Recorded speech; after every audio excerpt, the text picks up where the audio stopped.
I naš posljednji govornik danas, profesorka nastavnica srpskog jezika u školi Vera Radosavljević, Olivera Mihajlović.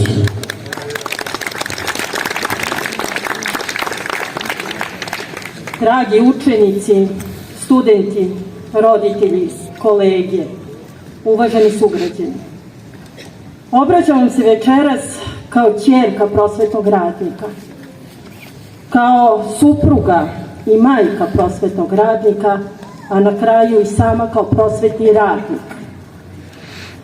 Mi prosvetni radnici lako se prepoznajemo. Kažu da smo rasejani, pomalo zaboravni, ali večito mladi. Tu svoju mladost dugujemo svojim učenicima, sada studentima uz koje ponosno stojimo. Naši učenici nisu nam podarili samo mladost, nego i buntovnost. Izvukli su nas iz podruma, potištenosti, potlačenosti.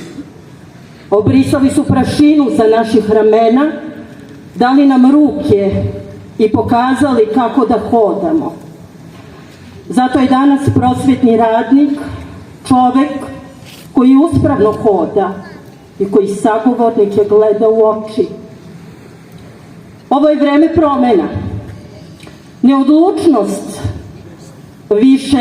Za neodlučnost više nemamo razumevanje. Vreme je kada se mora odlučiti. Kažu nam da na bezakonje mi, prosvetni radnici, u obustavi odgovaramo bezakonjem. Pa naravno, oni su nas tome naučili. Oni su započeli više puta. Sami su prekinuli prvo polugodište pod izgovorom da je ugrožena bezbednost. A iza svega toga se krio samo motiv da se uguše studentski protesti, što im svakako nije uspelo. Nazivaju nas buntom bogatih. I u pravu su. Mi smo na strani mladosti, a to je najveće bogatstvo. Mi smo bogati mladošću, bogati smo pameću, svemu onome što oni nemaju. Njih plaši tišina koja odjekuje, a nas ta tišina povezuje. Već godinama smo svedoci urušavanja različitih pravnih, ali i moralnih normi u svim društvenim sferama.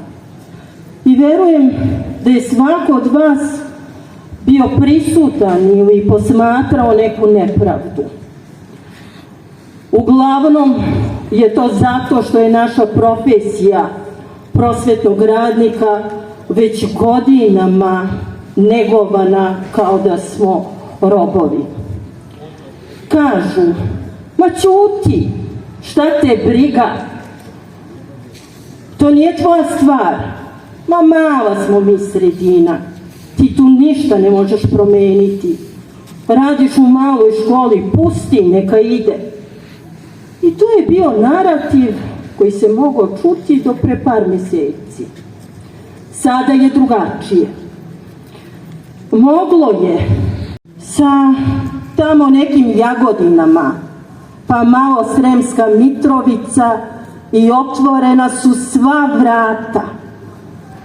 Pokušavali su da mnogi ljude uniže, da unište njihove godine rada, truda, zalaganja na poslu, ljubavi i poštovanja koji su godinama sticali i kod svojih učenika i kod kolega.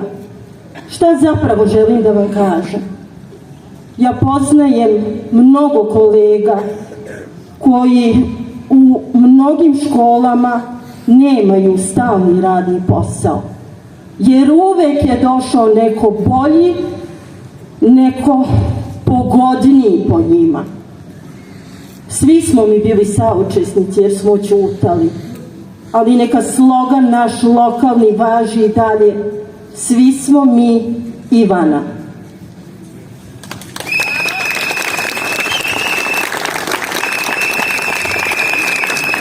Ovih dana je najavljeno najaktuelnije pitanje, a šta ćemo sa platama prosvetnih radnika? Za Boga, kako obračunati njihov rad ili nerad, kako kažu? Pa lako, na osnovu dopisa Ministarstva prosvete. Pravnici znaju da dopis nije pravno obavezujući.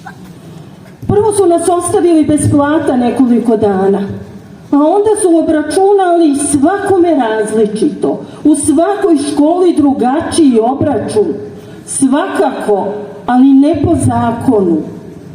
I sam Vuk Karadžić bi rekao po pravilima moje baba Smiljane. Ovih dana je stiglo mnogo lepih poruka i bili smo srećni. Sjetili su nas se mnogi naši prijatelji u različitim sektorima. Ovom prilikom zahvaljujemo se IT stručnjacima, zahvaljujemo se jednom divnom humanitarcu, gospodinu Aleku Kavčeviću, ali i svim našim sugrađanima koji su našli načina u domenima svoje mogućnosti da nam pruže neki vid pomoći i mi ćemo to pamtiti. Najdragocenije su nam svakako vid pomoći, nam je najdragoceniji došao od naših bivših učenika, sada već odraslih ljudi. Ali svima njima poručujemo da bi nam najveća pomoć bila da su sada ovde sa nama, i ja koristim ovu priliku da pozovem i ostale naše sugrađane koji rade u nekim drugim ustanovama u našoj opštini, da se izjasne i da nam se pridruže u ovoj borbi. Očekujemo ih.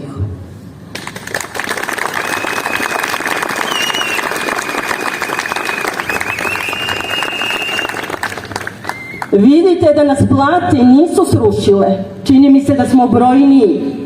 Nama je to motiv više.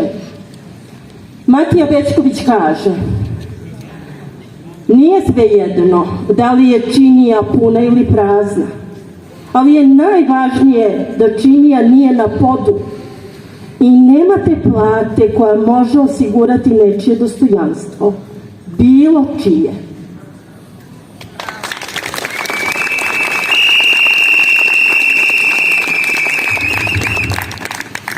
Ovo je veoma dragoceno vreme. U ovom dragocenom vremenu se gubi ljudskost nepovratno. O potpunoj obustavi nastave. Rukovodili smo se savešću.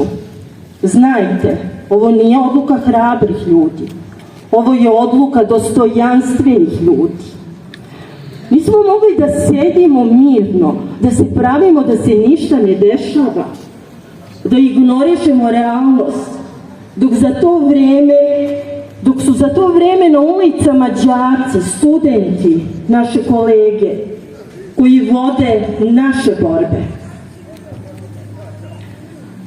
Uz želju da će dani koji su dani tuge i nesreće iza nas, a da će nas u buduće na ulici izvoditi samo dani sreće i ponosa, ja vas pozivam sve da se sutra pridružimo građanskom skupu u 18 sati.